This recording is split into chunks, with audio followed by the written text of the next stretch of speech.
आज के इस एनालिसिस में हम गुप्त साम्राज्य के बारे में डिस्कस करेंगे।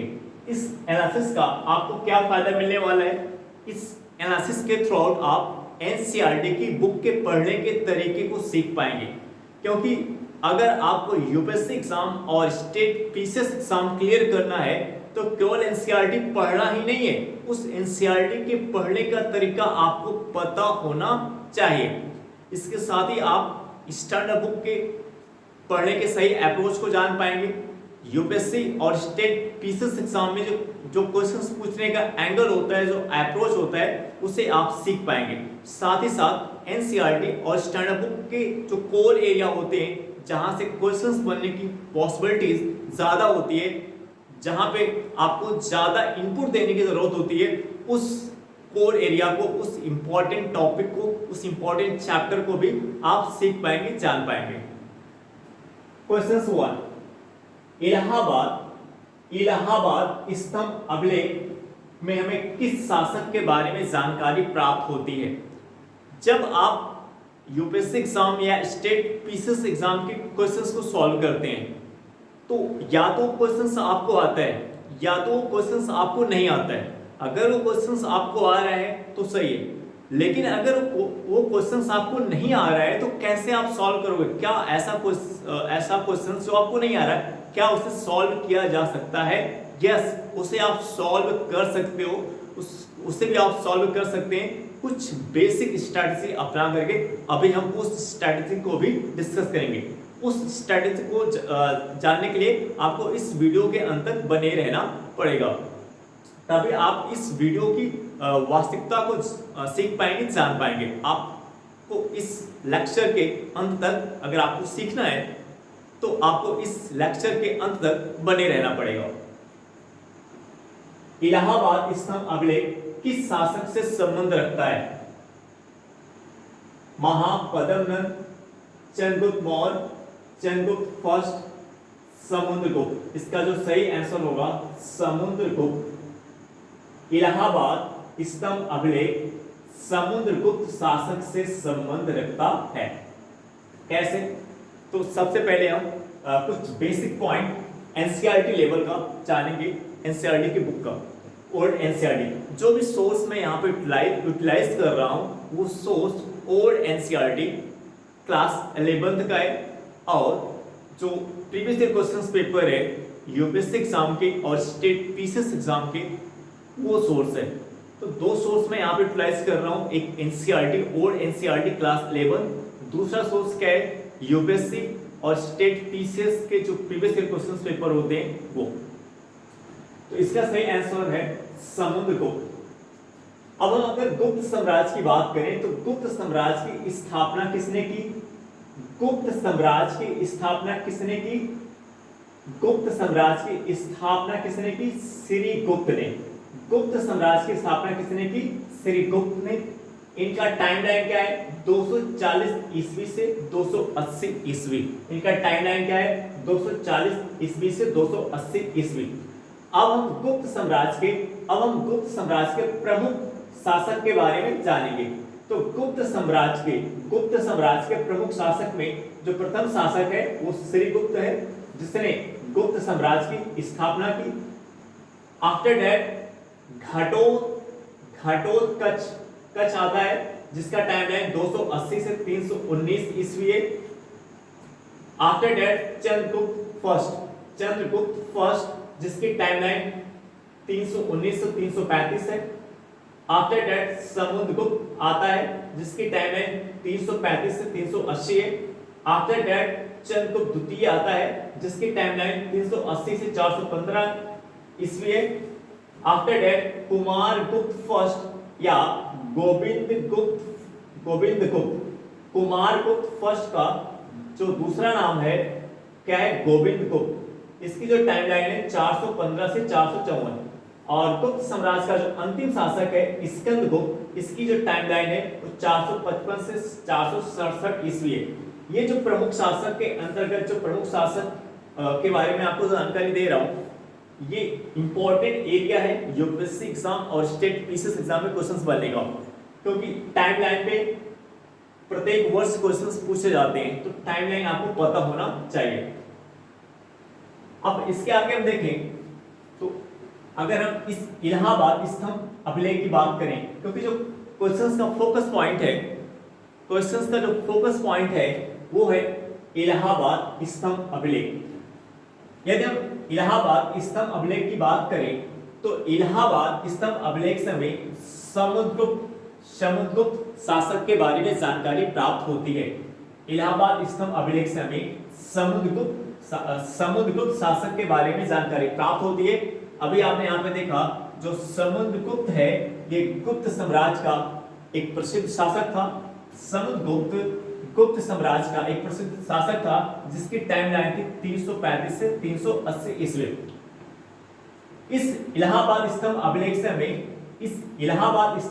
से हमें समुद्रगुप्त के शासन के बारे में जानकारी प्राप्त होती है। इस इलाहाबाद स्तंभ अभिलेख से हमें समुद्रगुप्त के शासन के बारे में जानकारी प्राप्त होती है और समुद्रगुप्त के विजयों के बारे में जानकारी प्राप्त होती है और समुद्रगुप्त के विजयों के बारे में जानकारी प्राप्त होती है। अगर आपसे क्वेश्चंस पूछा जाता है यूपीएससी स्टेट पीसीएस एग्जाम में कि हमें किस अभिलेख से हमें समुद्रगुप्त के शासन और उसके विजयों की जानकारी प्राप्त होती है, उस अभिलेख का नाम क्या है? इलाहाबाद स्तंभ अभिलेख। हर्षेड जो समुद्रगुप्त के प्रसिद्ध दरबारी कवि थे। हर्षेड समुद्रगुप्त के प्रसिद्ध दरबारी कवि थे। इस पॉइंट में क्वेश्चन पूछा गया है कि हर्षेड स्टेट पीसीएस एग्जाम में इस पॉइंट पे भी क्वेश्चन पूछा गया है कि हर्षेड किसके दरबारी कवि थे? समुद्रगुप्त के दरबारी कवि थे। हर्षेड समुद्रगुप्त के दरबारी कवि थे। हर्षेड ने संस्कृत भाषा में समुद्रगुप्त के प्रशंसात्मक वर्णन प्रस्तुत किया है। हर्षेड ने इलाहाबाद स्तंभ अभिलेख में इलाहाबाद स्तंभ अभिलेख में समुद्रगुप्त के बारे में संस्कृत भाषा में प्रशंसात्मक वर्णन प्रस्तुत किया है। यानी जो हर्षेड जो है समुद्रगुप्त की प्रशंसा किस अभिलेख में की है? हर्षेड ने समुद्रगुप्त की प्रशंसा, समुद्रगुप्त के विजयों की प्रशंसा, हर्षेड ने समुद्रगुप्त के विजयों की प्रशंसा या प्रशंसात्मक वर्णन किस अभिलेख में किया है? इलाहाबाद स्तंभ अभिलेख में किया है। इस इलाहाबाद स्तंभ अभिलेख को हम प्रयाग प्रशस्ति के नाम से भी जानते हैं। इस इलाहाबाद स्तंभ अभिलेख को हम प्रयाग प्रशस्ति अभिलेख के नाम से भी जानते हैं। हर्षेड का क्या इंपॉर्टेंट? हर्षेड जो समुद्रगुप्त का दरबारी कवि था, इसने हर्षेड जो समुद्रगुप्त का दरबारी कवि था, हर्षेड ने समुद्रगुप्त की प्रशंसा या प्रशंसात्मक वर्णन किस अभिलेख में किया है? इलाहाबाद स्तंभ अभिलेख में किया है। अब इसके ये पॉइंट भी एक इंपॉर्टेंट एरिया है क्वेश्चन बनने का, ठीक है। इलाहाबाद स्तंभ अभिलेख को प्रयाग प्रशस्ति के नाम से भी जानते हैं। आगे देखें कनिंघम जो एक ब्रिटिश अधिकारी थे, इनके मतानुसार इस इलाहाबाद स्तंभ अभिलेख को कौशाम्बी जो उत्तर प्रदेश में स्थित है, कौशाम्बी में खुदवाया गया। कौशाम्बी कहां पे है? उत्तर प्रदेश में स्थित है। कनिंघम जो एक ब्रिटिश अधिकारी थे, इनके मतानुसार, किसके मतानुसार? कनिंघम के मतानुसार इलाहाबाद स्तंभ अभिलेख को कहां से खुदवाया गया था? कौशाम्बी से खुदवाया गया था। और अकबर ने कौशाम्बी से इस अभिलेख को कहां में स्थापित किया? इलाहाबाद के किले में स्थापित किया। कनिंघम जो एक ब्रिटिश अधिकारी थे, इनके मतानुसार इलाहाबाद स्तंभ अभिलेख को कौशाम्बी में खुदवाया गया था, कौशाम्बी में खुदवाया गया था और अकबर ने इसे इलाहाबाद के किले में स्थापित किया। अकबर ने इस इलाहाबाद स्तंभ अभिलेख को कौशाम्बी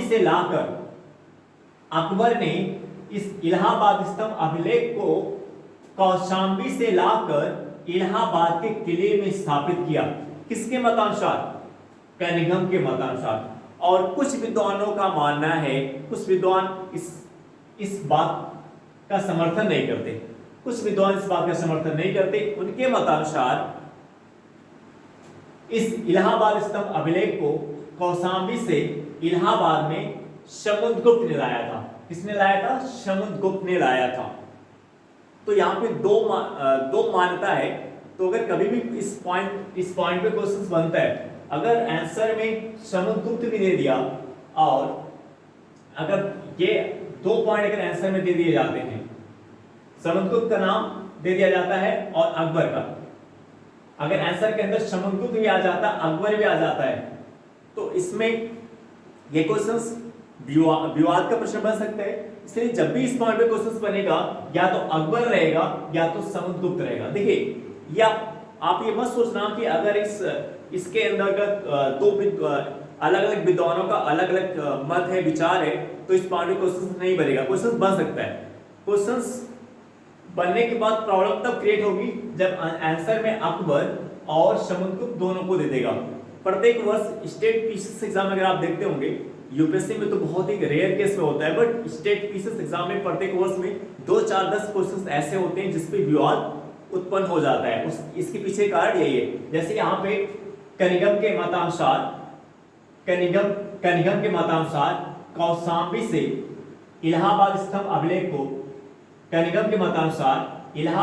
अभिलेख को कौशाम्बी से इलाहाबाद के किले में किसने स्थापित किया? अकबर ने स्थापित किया।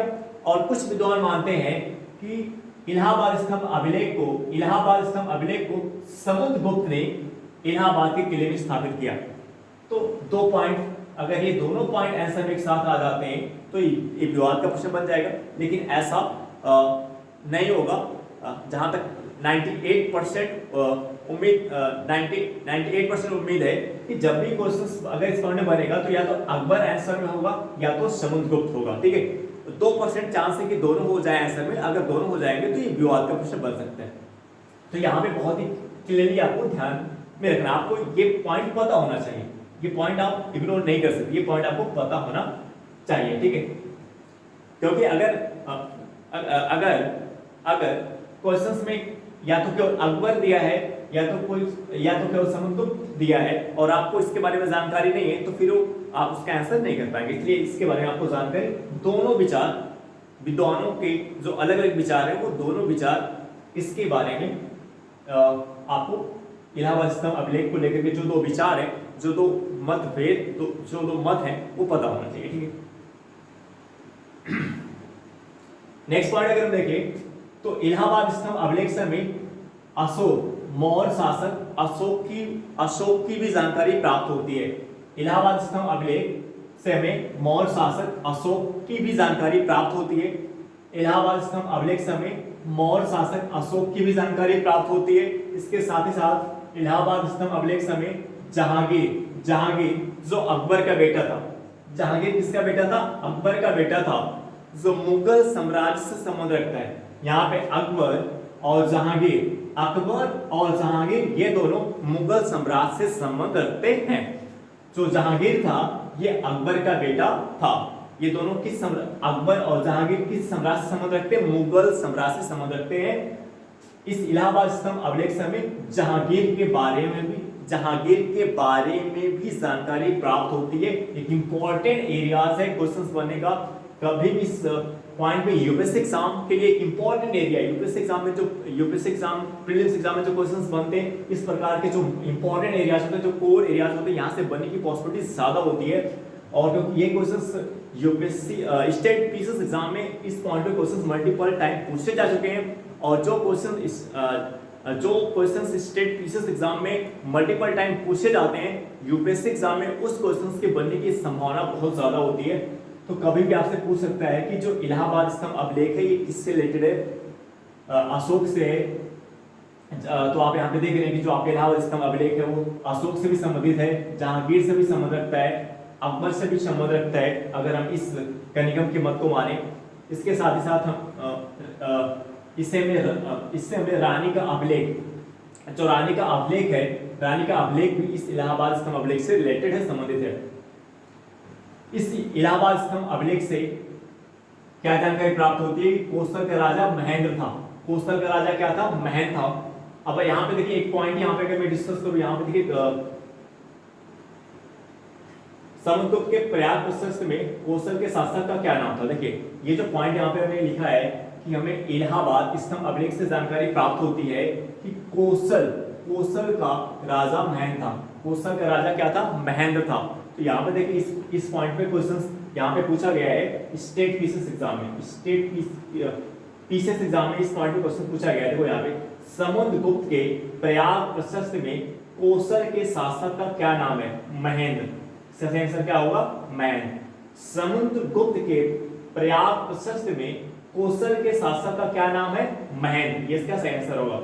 तो देखिए यहाँ पे क्वेश्चंस में प्रयाग प्रशस्त्र डाला है, तो यहाँ पे अभी हमने आपको बताया कि इलाहाबाद स्तंभ अभिलेख को प्रयाग प्रशस्त्र के नाम से भी जाना जाता है। ठीक है, एक मोस्ट इंपॉर्टेंट कीवर्ड मैं आपको बताने जा रहा हूं, ग्रहण।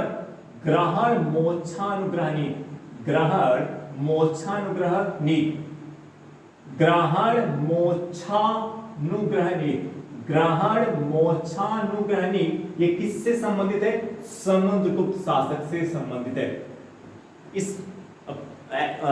इस पॉइंट पे क्वेश्चन कैसे बना सकते हैं? क्वेश्चंस में डाल सकते हैं, क्वेश्चन के अंदर ये क्वेश्चंस में ये डाला जा सकता है कि ग्रहण मोक्षानुग्रह की नीति किस शासक से संबंधित है? समुद्रगुप्त शासक से संबंधित है। ये कैसे, ये एक इस प्रकार की नीति है। ग्रहण मोक्षानुग्रह नीति क्या है? ग्रहण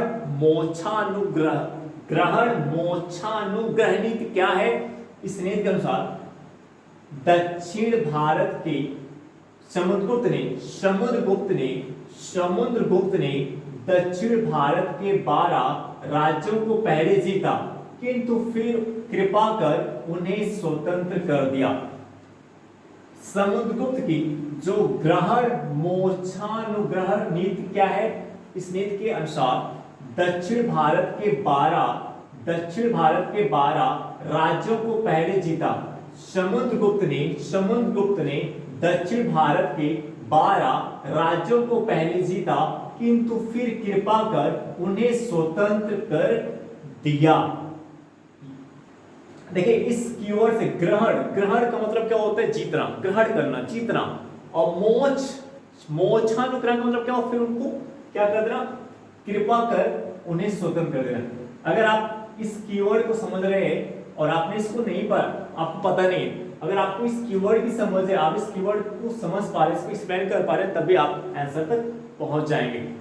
ये जो फैक्ट है, ये जो लाइन लिखी गई है एनसीईआरटी की बुक में लिखी गई। कहां पे लिखी गई? ओल्ड एनसीईआरटी की बुक में लिखी गई। हमने आपको पहले बता दिया जो हमारा सोर्स है वो ओल्ड एनसीईआरटी क्लास 11 और previous year question paper, state PCS और यूपीएससी एग्जाम के प्रीवियस ईयर क्वेश्चन पेपर। ये जो भी लाइन मैं यहाँ पे बता रहा हूँ, यहाँ पे 90% पॉइंट जो है वो एनसीईआरटी के।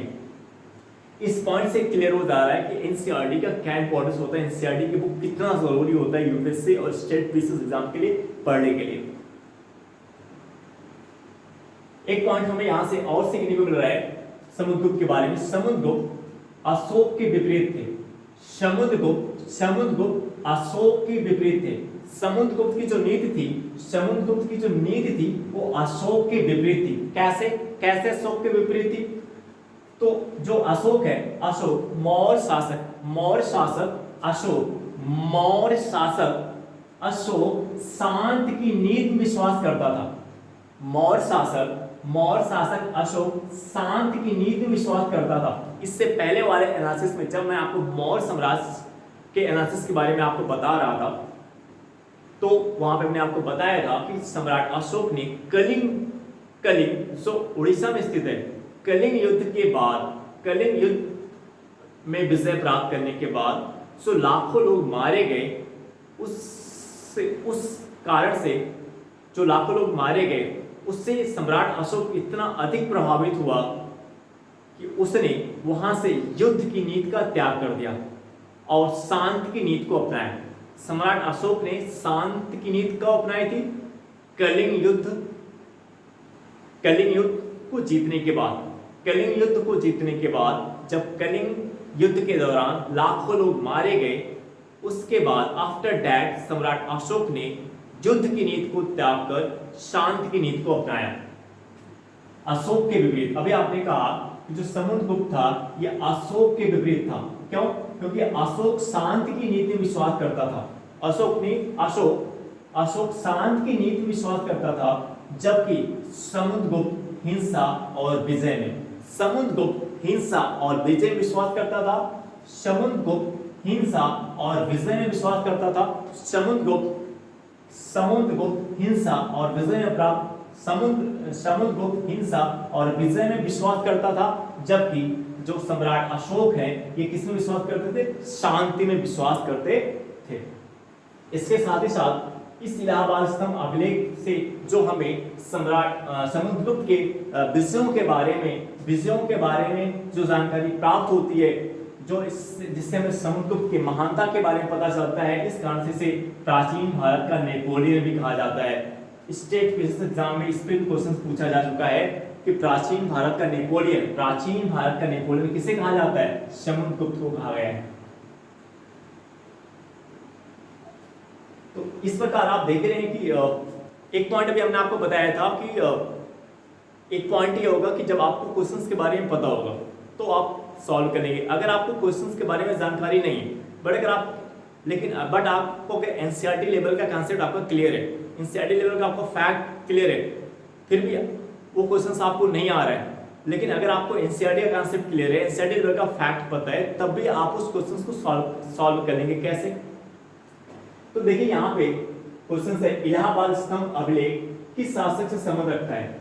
इलाहाबाद स्तंभ अभिलेख किस शासक से संबंध रखता है? तो आपने कहा समुद्रगुप्त शासक से संबंध रखता है। अब यहाँ पे अभिलेख की बात करें, अभिलेख लिखने की प्रथा की शुरुआत किस शासक के दौरान हुआ? किस शासक ने किया? अभिलेख लिखने की प्रथा की शुरुआत किस शासक ने की? अशोक ने। अभिलेख लिखने की परंपरा की शुरुआत किस शासक ने की? अशोक ने की। यानी अशोक के पहले अभिलेख लिखने की प्रथा नहीं थी। सम्राट अशोक के पहले हमें अभिलेख लिखने का कोई एविडेंस प्राप्त नहीं होगा। तो अब जो चंद्रगुप्त मौर्य है ये सम्राट अशोक से पहले, इसका मतलब ये हो कि अभिलेख से संबंधित नहीं है, ये ऑप्शन चला गया। और महापद्मनंद ये भी सम्राट अशोक से पहले के, तो ये भी एलिमिनेट हो गए, ये भी आंसर नहीं होगा। तो हमारे पास अब दो ऑप्शन बच रहा है। थोड़ा सा अगर आपने एनसीईआरटी बुक पढ़ा होगा, तो एनसीईआरटी बुक में इस अभिलेख से रिलेटेड पॉइंट को इलाहाबाद स्तंभ अभिलेख के बारे में, समुद्रगुप्त के बारे में बताया गया, तो आप आंसर पे इस पे आप पहुंच जाएंगे। एनसीईआरटी लेवल का अगर आपको एनसीईआरटी लेवल के अगर आपको कॉन्सेप्ट पता है, फैक्ट पता है, तो आप इसके सही आंसर तक आप चले जाएंगे। तीसरा क्वेश्चन है, समुद्रगुप्त के प्रयाग प्रशस्त में किस शासक के बारे में जानकारी प्राप्त होती है? समुद्रगुप्त के प्रयाग प्रशस्त में किस शासक के बारे में जानकारी प्राप्त होती है? तो जो इसका सही आंसर होगा जहांगीर। इसका सही आंसर क्या होगा? जहांगीर। अभी आपको यहाँ पे देखिए इस पॉइंट को आपको बताया गया है कि इलाहाबाद स्तंभ अभिलेख समय जहांगीर शासक के बारे में जानकारी प्राप्त होती है। इलाहाबाद स्तंभ अभिलेख समय जहांगीर शासक के बारे में जानकारी प्राप्त होती है। ये क्वेश्चन उसी पॉइंट से रिलेटेड है। समुद्रगुप्त के प्रयाग प्रशस्त में किस शासक के बारे में जानकारी प्राप्त होती है? ये नहीं होगा, और अब ये भी नहीं होगा, ये भी नहीं होगा। कौन सा आंसर सही होगा? ये। तो आप देख रहे हैं कि इलाहाबाद स्तंभ अभिलेख से रिलेटेड, इलाहाबाद स्तंभ अभिलेख एक इंपॉर्टेंट टॉपिक है गुप्त साम्राज्य का के अंतर्गत। इलाहाबाद स्तंभ अभिलेख जो समुद्रगुप्त से संबंधित है, वो एक इंपॉर्टेंट टॉपिक है क्वेश्चंस बनने का, मल्टीपल टाइम्स पॉइंट पे क्वेश्चंस पूछे गए, इसलिए फ्यूचर में यूपीएससी एग्जाम और स्टेट पीसीएस एग्जाम में इस एरिया से क्वेश्चंस बनने की पॉसिबिलिटीज बहुत ज्यादा है। अब आपका पढ़ने का अप्रोच क्या होगा, यहाँ पे जो चीजें हमने आपको बताई है, जो आपको सीखने को मिल रहा है, अब आपको क्या करना है, एक्स्ट्रा क्या करना है कि जो आप एनसीईआरटी की बुक पढ़ोगे, जो आप previous year question paper solve करोगे, जो आप टेस्ट सीरीज सॉल्व करोगे, ये तीन सोर्स हमने आपको बताया है, NCERT, previous year question paper और टेस्ट सीरीज, ये तीन सोर्स आपको रखना है, एनसीईआरटी की book, previous year question paper और टेस्ट सीरीज। तो इसके थ्रू आउट जो आपको एक्स्ट्रा फैक्ट, एक्स्ट्रा पॉइंट सीखने को मिलता है इस इलाहाबाद स्तंभ अभिलेख के बारे में या समुद्रगुप्त के बारे में, जो एक्स्ट्रा इंफॉर्मेशन आपको मिलती है जो यहाँ पे नहीं है, तो आप उससे क्या करेंगे, ऐड कर लेंगे। वैसे यहाँ पे लगभग पॉइंट हमने आपको बता ही दिया है, तो कुछ पॉइंट जो आपको वहां से एक्स्ट्रा सीखने को मिलेंगे, आपको उसमें ऐड कर लेना है कि पढ़ने का सही अप्रोच और स्मार्ट अप्रोच होता है। एक पॉइंट और है, एरर अभिलेख, इस पॉइंट में भी क्वेश्चन पूछा गया है और यूपीएससी एग्जाम में इस पॉइंट पे क्वेश्चन बनने की पॉसिबिलिटीज बहुत ज्यादा है, क्योंकि हमने यूपीएससी एग्जाम और स्टेट पीसीएस एग्जाम के प्रीवियस ईयर क्वेश्चन पेपर को एटलीस्ट कम से कम 10 to 15 टाइम हमने सॉल्व किया है, और उसके सॉल्व करने से अगर आप इस प्रीवियस ईयर क्वेश्चन पेपर को 10 से 15 बार, 15-16 बार आप सॉल्व कर लेते हैं, इतनी टाइम अगर आप सॉल्व कर लेते हैं, तो आप पूरा वो एंगल आपके माइंड में सेट हो जाता है कि किस एरिया से, किस टॉपिक से क्वेश्चंस बनने की पॉसिबिलिटी ज्यादा है और किस एंगल से, किस अप्रोच से क्वेश्चन बनेगा। तो इस कारण से मैं आपको बता रहा हूँ कि एरर अभिलेख यूपीएससी एग्जाम के लिए एक इंपॉर्टेंट कीवर्ड है, कभी भी क्वेश्चन बन सकता है। एरर अभिलेख किससे संबंधित है, एरर अभिलेख से हमें किस शासक के बारे में जानकारी प्राप्त होती है, समुद्रगुप्त शासक के बारे में जानकारी प्राप्त होती है। एरर अभिलेख से हमें समुद्रगुप्त शासक के बारे में जानकारी प्राप्त होती है। एरर जो मध्य प्रदेश में लोकेटेड है, एरर कहाँ पे लोकेटेड है, मध्य प्रदेश में स्थित है। एरर कहाँ पे स्थित है, मध्य प्रदेश में, किस नदी के किनारे, बीना नदी के किनारे। एरर कहाँ पे स्थित है, मध्य प्रदेश में, किस नदी के किनारे, बीना नदी के किनारे स्थित है। तो यूपीएससी एग्जाम में जो क्वेश्चन पूछने का एंगल होगा, जहां तक मेरा जो एक्सपीरियंस है उस अनुभव के आधार पे मैं आपको बता रहा हूँ, इस प्रकार से क्वेश्चन पूछेगा। क्वेश्चंस में डाल देगा कि एरर अभिलेख, क्वेश्चंस में डाल देगा कि एरर अभिलेख किससे रिलेटेड है, किससे संबंधित है। इसका जो सही आंसर होगा समुद्रगुप्त होगा। आई होप दैट ये एनालिसिस आपको समझ में आया होगा। हम आपसे नेक्स्ट वीडियो मिलेंगे। Okay bye.